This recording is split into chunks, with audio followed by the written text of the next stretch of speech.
we're going to close off with this movie, South Korean film called Yadang the Snitch. Quote, framed and left for dead by the ruthless prosecutor he once served, Kang-su, who's a drug informant. Kang-su is played by Kang Ha-neul. Kang Ha-neul is, you might know him for his work from, I believe, Squid Game? Squid Games? Yeah. He's been in Squid Game. He was in 5 episodes of Squid Game the year 2024. Very popular actor. I wish I saw more. I saw the first season of Squid Game. I haven't seen the recent one. So don't even remember his character. But he's a lead in Oh, the they got gangs. another one? Damn. Yeah, they have it. Yeah, see. Do you ever watch the original? You never got to I see. saw the original. That was good. Oh, I'm trying to think of where they would have went for a sequel. same Just thing. I think the do sequel, it again. yeah. We'll see if I don't know if the sequel got really great reviews, but it's out on Netflix right now. But anyways, that actor again from Yadang the Snitch. His name is what is his name is Kang Ha-neul. He is an informant in Yadang the Snitch. He is the aforementioned snitch. He's very slick and he's very charming. He gets what happens is he's the middleman. Whenever a drug bust goes down, the boss of that drug bust is taken by this informant.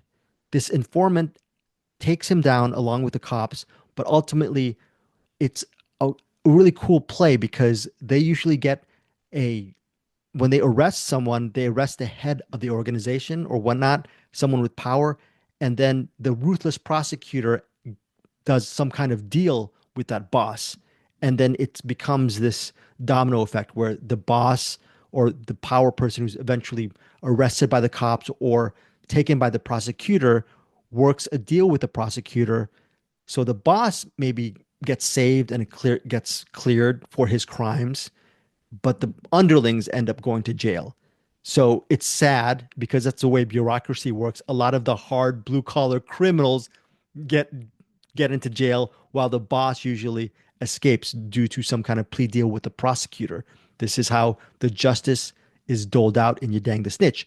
And what happens is the snitch, in this case, Kang-su, he's the one who ends up as the liaison between the cops and the drug dealers, and he ends up being the right-hand man of the prosecutor. But ultimately, the tables are turned.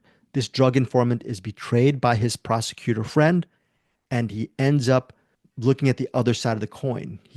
A very bad thing happens to him, and so what happens is this drug informant ends up teaming up with a cop he used to not get along with, and also a former actress who was really framed due to a really bad situation regarding a drug operation.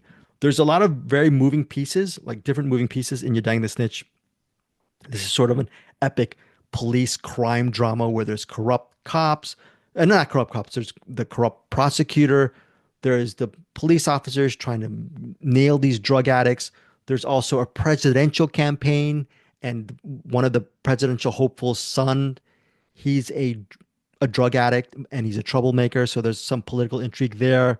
There's the rise to power with this prosecutor. There's all of these moving pieces in Dang the Snitch, but ultimately all you need to know is it's a revenge drama action thriller with, again, Kang Ha-neul I'm butchering the name, Kang Ha-neul as the leader, as the drug informant. Does the movie work? Yeah, it's close to, I think it's 122 minutes.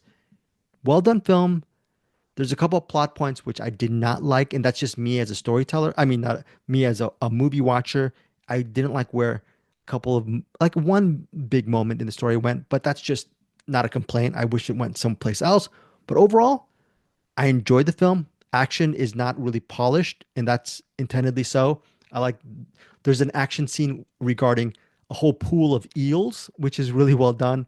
And the action is very unpolished, which I like, very gritty and very real. And I really enjoyed Dang the Snitch.